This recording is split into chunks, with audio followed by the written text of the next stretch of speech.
L'info écho avec Capital.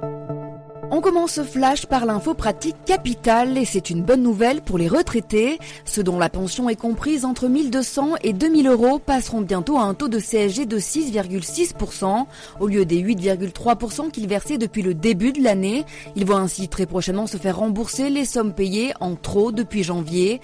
L'Argicarco a déjà commencé à effectuer les virements sur les comptes bancaires des retraités concernés. Pour la retraite de base, la Caisse nationale d'assurance vieillesse a annoncé que les remboursements arriveraient à compter du 9 mai. On vous détaille les modalités du calcul de ce remboursement et de vos futurs prélèvements de CSG sur capital.fr.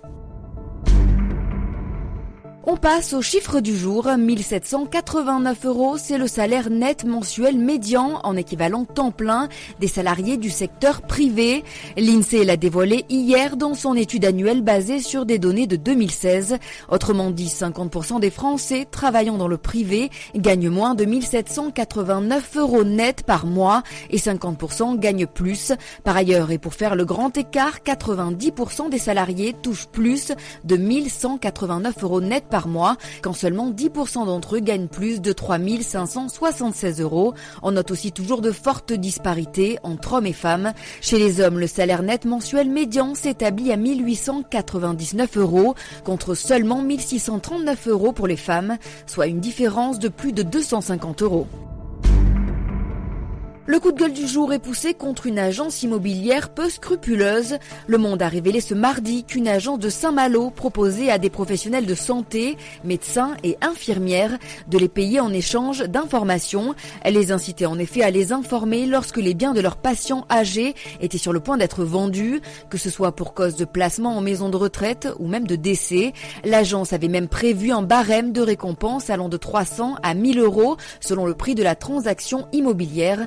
Indigné, le conseil départemental de l'ordre des médecins rappelle que tous les médecins qui se soumettraient à ce type d'arrangement pénalement répréhensible risquent une sanction disciplinaire pouvant aller jusqu'à la radiation.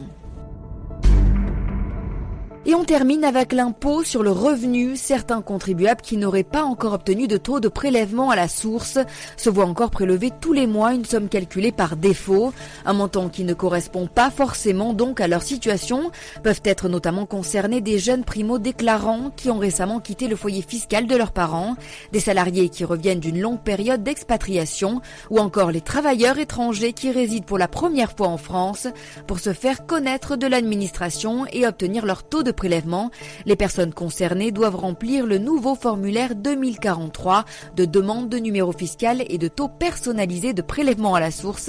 Attention toutefois, le fisc prévient que la démarche ne se substitue pas à la déclaration de revenus annuels. C'était l'info écho avec Capital.